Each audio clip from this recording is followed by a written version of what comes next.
tu bois de l'eau constamment. Constamment, tu bois de l'eau. Tu bois de l'eau, tu bois de l'eau. Je suis en train de parler à une personne. Tu bois de l'eau. Ce n'est pas normal. Tu bois de l'eau. Et cette eau n'est pas ici, elle se retrouve en Afrique. Ça, tu ne sais pas.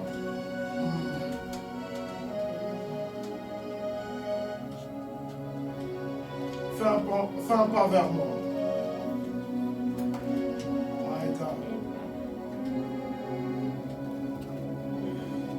Dieu est en train de me parler de cette personne. Je voyais une personne qui fait des songes depuis un moment. Tu te vois à côté de l'eau. Tu es dans l'eau même. Ça fait un moment, ta dimension spirituelle a été affectée. Tu sais ça? Viens, servant de Dieu. Et cela est en train de se passer simplement parce qu'il y a une dimension d'envoûtement qu'ils ont libérée. Parce que cette personne-là veut être atteinte. On veut lui arracher quelque chose, mais définitivement. Parce que pendant que je suis en train de parler, regarde, dans les deux mains. Pendant que je suis en train de parler, le Seigneur me dit qu'on veut arracher définitivement quelque chose de très proche, lié au sang, comme un proche à elle. Et on veut arracher cette chose-là définitivement. Comme si tu as combattu pour protéger quelque chose. Où est ta dernière? Où est ta fille? Est-ce le moment? Je refuse l'œuvre des ténèbres. Je refuse l'œuvre des ténèbres. Vous savez, je vais vous dire une chose.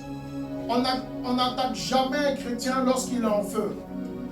Pour attaquer un chrétien, que ce soit quelqu'un qui prie, on touche à sa dimension spirituelle. Et vous savez ce qui va se passer? La lourdeur et l'assoupissement arrivent. Les temps de prière sont impactés et ta sensibilité spirituelle commence à être touchée. Une fois qu'on touche à ta sensibilité spirituelle, on peut commencer à rentrer dans le périmètre. C'est pour cela que nous maillons de lui le guide. C'est pour cela que certains songes prophétiques, tu sais que tu as eu ces songes, mais quand tu te réveilles, tu n'as plus le réseau. Tu n'as plus le... Oh my God, tu n'as plus les images nettes de ces songes que tu dois avoir. Et l'Esprit est en train de me faire comprendre. Dans le monde spirituel, il se passe quelque chose. Et nous allons arrêter cela au nom de Jésus. Bien-aimé, il y a une chose que tu dois savoir. Aussi vrai que tu ne te rappelles plus de tes songes lorsque tu te lèves le matin, c'est dangereux. Parce que quelque chose est en train de se passer. Alléluia. C'est bon de Dieu, il faut qu'on prie. Dans les deux mains. Aidez-moi, s'il vous plaît.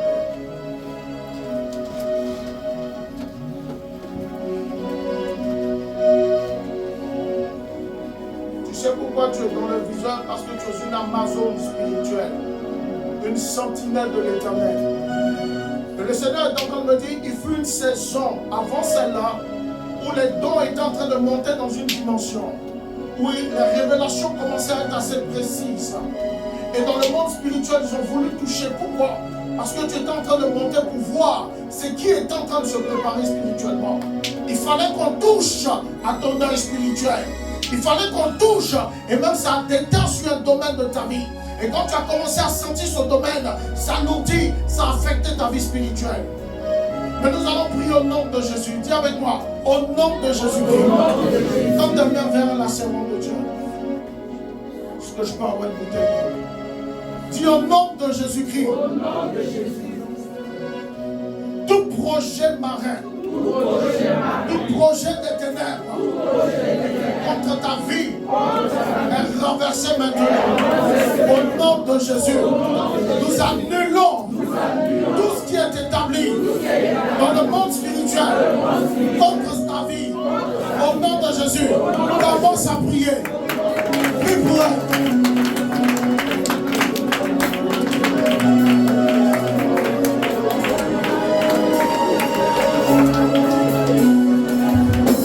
Parle à Dieu, prie au nom de Jésus.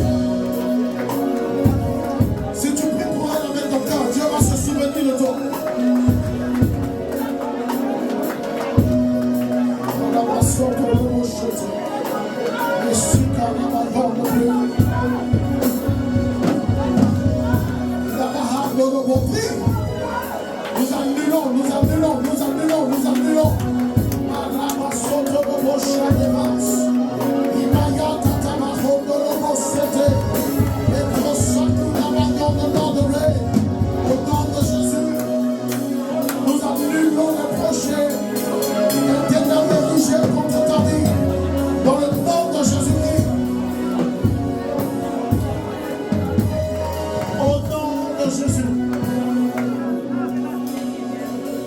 Tu peux t'asseoir dans la présence de Dieu.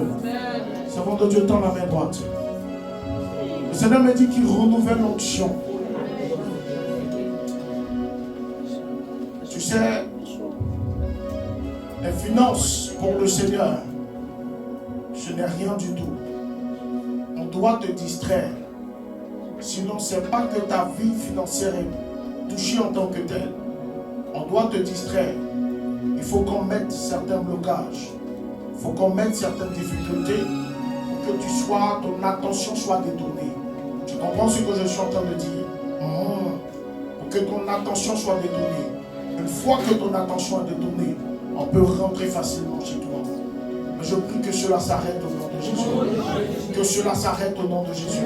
Le Seigneur me dit de te dire, tu es une sentinelle, une Amazon établie par le Seigneur. Et cela n'arrivera pas dans le nom de Jésus. Nous nous tenons dans l'assemblée des saints et nous déclarons au nom de Jésus que la grâce, l'onction et la puissance du Saint-Esprit soient renouvelées dans ta vie maintenant. À compter d'aujourd'hui, tu iras, que tout ce que tu vas voir dans tes songes, que tu puisses t'en rappeler au nom de Jésus. Que l'Éternel te l'accorde maintenant, ce don de langue qui se déploie et qui se manifeste. Et que le feu de l'Éternel soit sur ta langue. Que toute parole que tu vas déclarer soit oui et amen. Quand je suis en train de parler, je sens un feu au-dessus de ta tête. Et l'Esprit est en train de me dire qu'il renouvelle la dimension en toi. Reçois cette grâce au nom de Jésus. Entends à nouveau, vois à nouveau au nom de Jésus. Et que la gloire soit, oh my God, oh my God, oh my God. Que la gloire soit pour l'Éternel. Tes ennemis seront sous tes pieds. De tes yeux, tu verras seulement la rétribution d'un méchant. Dis l'Éternel. Que cette parole soit sur ta vie. Au nom de Jésus. Amen. On va acclamer le Seigneur. Amen.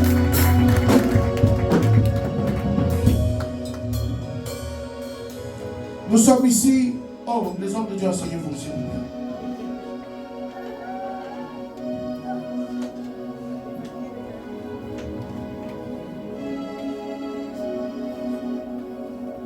J'ai lu la parole, je sens l'esprit, mais permettez-moi de parler un peu de la part de Dieu avant de rentrer dans le ministère. Alléluia, c'est très important. Nous connaissons l'histoire de la veuve de Naïm. Alléluia. Qui l'a déjà lu? Qui l'a déjà lu? Qui connaît l'histoire?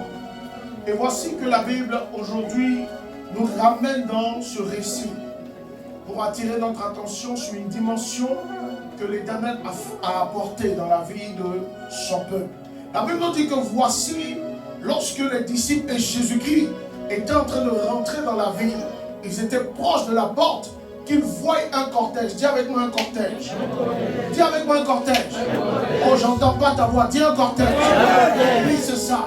Et voici, il y avait un cortège qui était en train d'avancer. Mais encore, ce cortège était caractérisé par la mort. La Bible dit on portait en terre un homme, un enfant. Mais encore, pendant qu'on portait cet enfant derrière, il y avait une multitude d'hommes. Et parmi cette multitude d'hommes, il y avait la mère de cet homme qui était porté dans le cercueil. La Bible dit que voici l'homme qui était couché, était en train d'être escorté. On portait en terre une personne.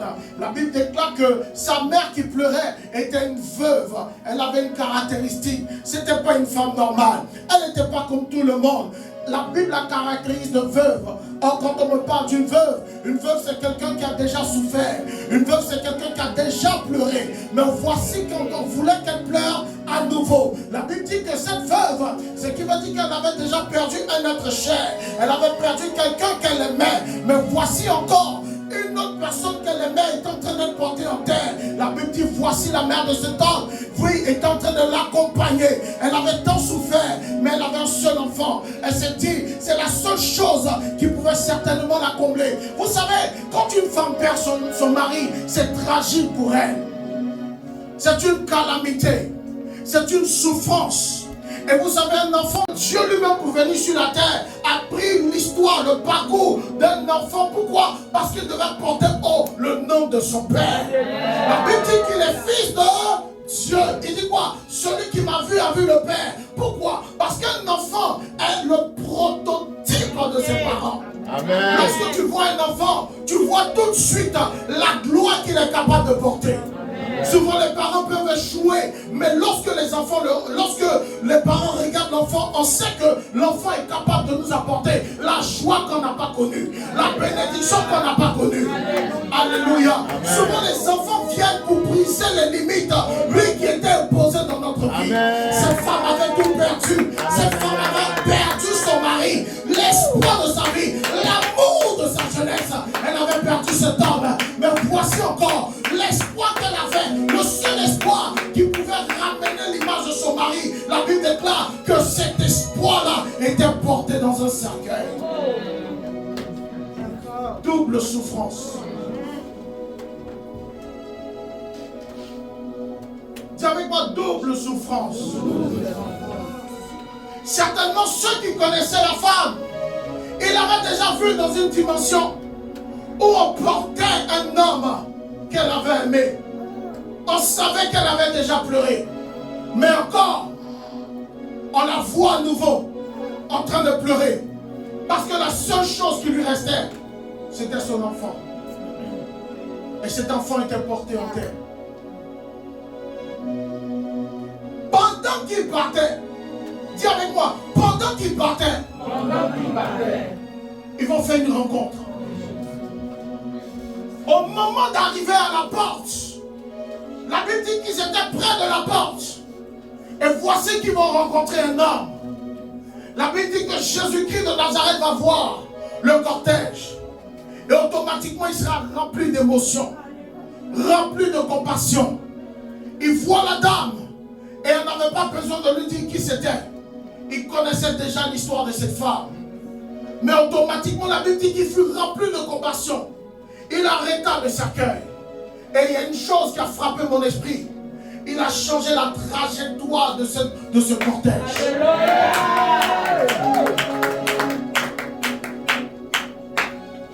Cette femme avait l'habitude, parce que c'était sa deuxième fois, elle avait l'habitude d'aller au cimetière. Mais cette fois-ci, elle ne savait pas que sa trajectoire allait être changée. Que son cortège allait être changé. Au moment où ils sont en train d'aller à la mort, au moment où ils arrivent à la porte, contre toute attente, ils vont faire une rencontre. Le cortège va s'arrêter. La Bible dit au moment où elle rencontre Jésus, Jésus va lui dire une parole. Femme, ne pleure pas. Mais quand il lui dit femme, ne pleure pas, les gens ne s'arrêtent pas, les gens continuent de marcher. Parce que la Bible dit que lorsqu'il dit à la femme, femme, ne pleure pas, il touche le cercueil. Et c'est au moment où il touche le cercueil que les gens décident de s'arrêter. Écoutez-moi très bien, les gens auront compassion de toi, mais cela ne va pas empêcher que le malheur frappe à toi, à ta porte. Il y a une chose que tu dois comprendre. La seule chose capable d'arrêter le malheur dans ta vie, c'est le nom de Jésus-Christ de Nazareth. La Bible dit, il dit à la femme, femme ne pleure pas, mais le cortège ne s'arrête pas. On a longtemps cherché les yeux des hommes. On a cherché l'attention des hommes, le soutien des hommes, la compagnie des hommes. Mais aucun homme avec sa compagnie ne pourra t'aider, ne pourra te sauver, ne pourra te consoler. Parce que bien qu'il y avait des hommes avec elle, elle continuait de pleurer. Il y avait des hommes avec elle, mais le cortège de la mort continuait son chemin. Alléluia. Il y a une seule compagnie que tu dois chercher. Dis à ton voisin, il y a une seule compagnie que tu dois chercher. Oh, ton voisin ne t'entend pas. Si ton voisin ne te regarde pas, c'est un sorcier. Il y a une seule compagnie que tu dois chercher. Parce que les autres ne peuvent pas t'aider. La Bible dit malheur à celui qui place sa confiance en l'homme. Les hommes seront avec toi. Mais comprends que lorsque tu vas pleurer, quand tu finis de pleurer, ils vont te me dire Yako, mais rien ne va changer. Mais je connais une personne, si elle est avec toi, bien-aimé, juste une seule parole, les choses commencent à... Lorsqu'elle est avec toi, les choses commencent à bouger dans ta vie. Bien-aimé, la Bible dit que la destinée de cette femme était scellée. Elle pouvait s'imaginer une seule fois que c'était terminé pour son histoire. Oui, les gens pouvaient dire, oh, cette pauvre dame, voici, elle sera maintenant seule. Mais ce qu'ils ne savaient pas, c'est que Dieu n'avait pas dit son dernier mot. Oh, elle va rencontrer sur son chemin, le chemin d'un homme qu'on appelle le chemin, la vérité et la vie. La Bible dit que son nom, lui, c'est Jésus-Christ de Nazareth. Elle va le rencontrer et le cortège va s'arrêter. Mais écoutez-moi très bien. Jésus-Christ va dire à ces femmes, ne pleure pas. Il touche le cercueil. Parce que le problème, ce n'est pas la femme, mais le problème, c'est son étoile. Amen. Amen. On avait donné une direction à l'étoile de ces femmes. On avait donné une direction à l'espoir de ces femmes. Et la direction de l'espoir, c'était la mort. On voulait que le projet de cette femme meure. Mais il y a une seule main qui a arrêté le cortège. Il a consolé, mais encore, il arrête le plan, la direction de la mort. La Bible dit que les hommes se sont arrêtés. Automatiquement, il déclarait une parole. Il dit, jeune homme, dis avec moi, jeune homme. Je n'ai pas entendu ta voix. Dis avec moi, jeune homme. Dis avec moi, jeune homme. Lève-toi. Dis avec moi, lève-toi. La Bible dit que le mort s'assit. Je pouvais voir la destinée d'une personne en train d'être restaurée par la part. Je pouvais voir le ministère d'un homme en train d'être renouvelé. Je pouvais voir la destinée d'une personne en train d'être repositionnée. La Bible dit le mort se leva. Il s'assit. Mais ce n'était pas encore terminé. Certes, il s'est levé. Il s'est assis. Mais il était encore dans le cercueil. Alléluia. Amen. Il était encore dans le cercueil. La trajectoire pouvait continuer. Mais après qu'il ait arrêté le cortège, que le mort s'est réveillé, il prit le mort, il le redonna à sa mère pour accomplir et rendre définitif le miracle de Dieu.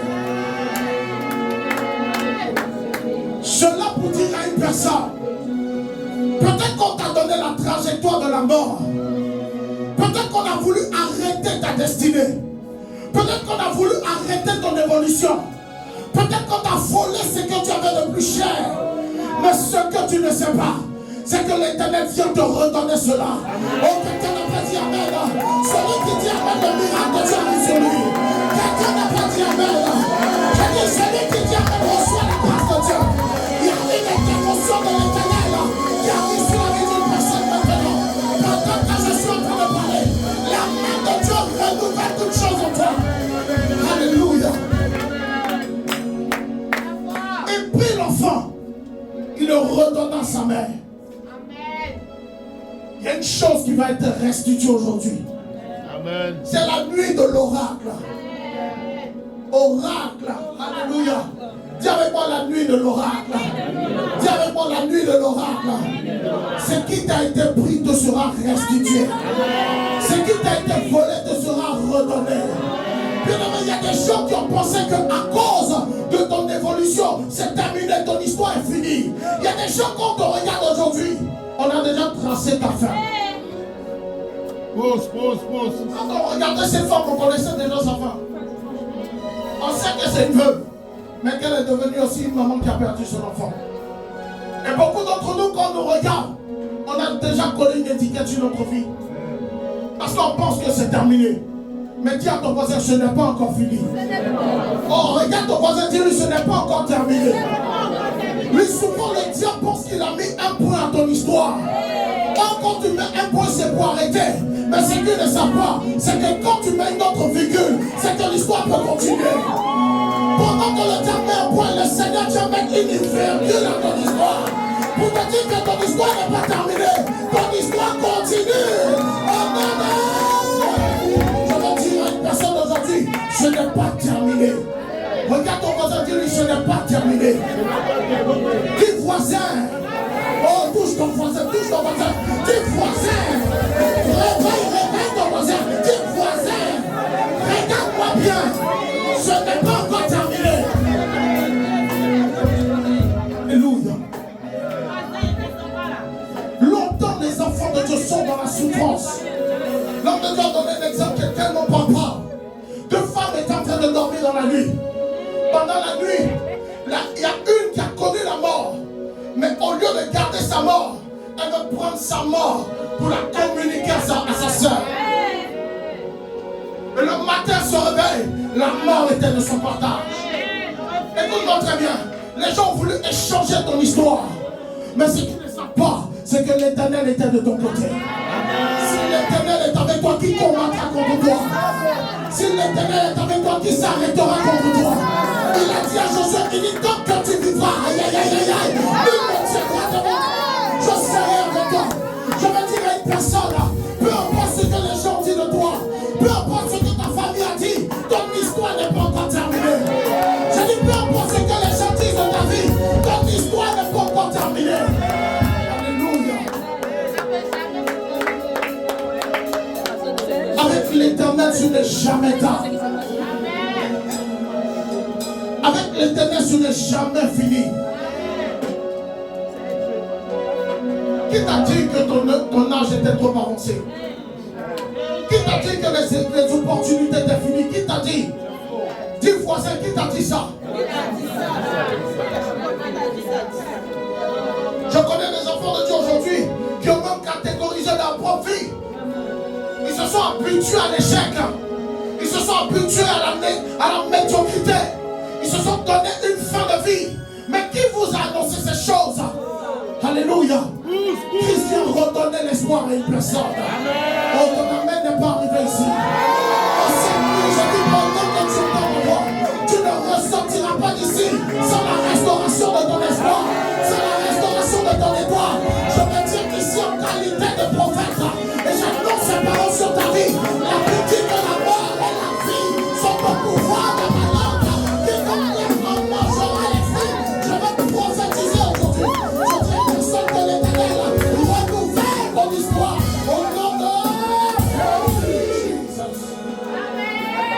Amen. Le diable est un menteur. Vous savez pas, le diable est un menteur. Ce qu'il essaie de faire, l'homme de Dieu le disait tout à l'heure. Les gens prêchent maintenant sur TikTok parce que tu connais ton identité. Mais le mystère, c'est que quand il répète quelqu'un qui ne connaît pas son identité, il a la capacité de manipuler sa mentalité. C'est ça. Moi, je sais une seule chose. Tant que tu es sur la terre, tant que tu es ici, ton histoire n'est pas encore finie. C'est ça. C'est ça. Tant que tu es ici avec moi, tant que tu as la vie, tu vois, il y a des gens qui tombent, mais toi, Dieu te garde. Amen. C'est un signe prophétique. Amen. Ça te dit que tant que tu es là, tu dois encore vivre les promesses que l'Éternel est établi. Amen.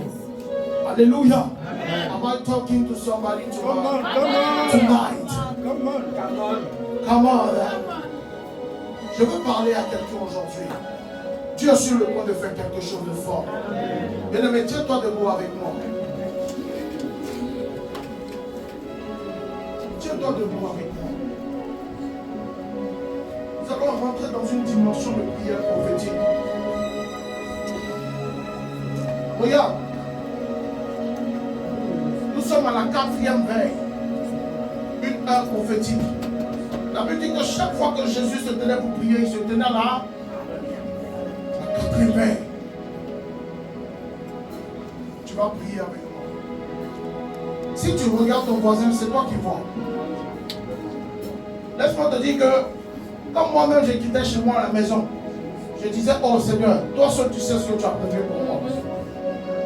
Donc si je viens ici que je te regarde, bien aimé, je suis désolé. Je ne suis pas venu ici pour regarder mon voisin. Je suis venu chercher l'Éternel. Alors, quand nous serons en train de prier, bien aimé, je veux que tu pries sérieusement. Alléluia. Lève la main droite. Je vais changer mon histoire. Je sens une forte onction, man of God, dans cette salle. Il y a des points que Dieu est en train de sélectionner d'une manière forte. Il y a des gens qui seront remplis d'une onction mais terrible.